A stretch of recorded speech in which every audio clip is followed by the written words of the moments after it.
Kotak Mahindra bank కలిగి ఉన్న ప్రతి ఒక్కరికి కూడా ఒక బ్యాడ్ న్యూస్ అండి. అదేంటంటే డిసెంబర్ 1 నుంచి ఆ బ్యాంక్ నుంచి వచ్చే ఎస్ఎంఎస్ అలర్ట్స్.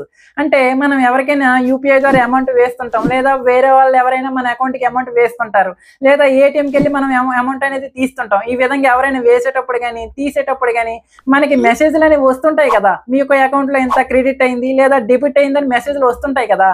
ఆ వచ్చిన మెసేజ్లు అనేవి మంత్లీకి 30 కంటే ఎక్కువగా వచ్చాయి అనుకోండి, ఆ వచ్చిన ప్రతి మెసేజ్కి కూడా 15 పైసలు అనేది ఈ బ్యాంక్ అనేది ఛార్జ్ చేస్తుందండి. అవునండి, మీరు విన్నది నిజమే.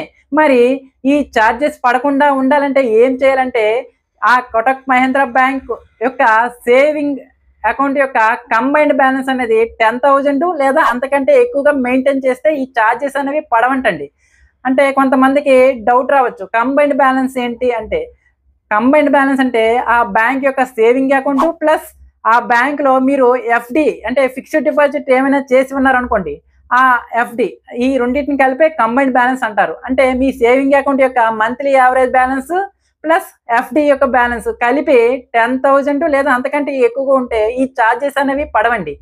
ఇంకొక విషయం ఏంటంటే, ఆ కోటక్ మహీంద్రా బ్యాంక్ యొక్క 811 అకౌంట్ అంటే డిజిటల్ అకౌంట్ కలిగి ఉన్న వారు కూడా మినిమం బ్యాలెన్స్ 5,000 మెయింటైన్ చేయాలండి, లేకపోతే ఈ ఛార్జెస్ అనేవి పడతాయండి. లేదు నాకు ఈ ఛార్జెస్ అనేవి, ఈ ఎస్ఎంఎస్లు అనేవి రాకూడదు, నాకు ఈ ఛార్జెస్ అనేవి వద్దు అనుకుంటే మీరు బ్రాంచ్కి వెళ్ళి లేదా ఆ కోటక్ మహీంద్రా బ్యాంక్ యొక్క అప్లికేషన్లో కానీ ఎస్ఎంఎస్ అలర్ట్స్ అనేవి డీయాక్టివేషన్ చేసుకోండి. ఆ విధంగా డీయాక్టివేషన్ చేసుకున్నా సరే ఈ ఛార్జెస్ అనేవి పడవండి. ఈ వీడియో మీకు యూస్ఫుల్ అనిపిస్తే లైక్ చేయండి, షేర్ చేయండి. మరెన్నో వీడియో అప్డేట్స్ కోసం మన ఛానల్ని ఇంకా ఎవరైనా సబ్స్క్రైబ్ చేయని వాళ్ళంటే సబ్స్క్రైబ్ చేసుకోండి.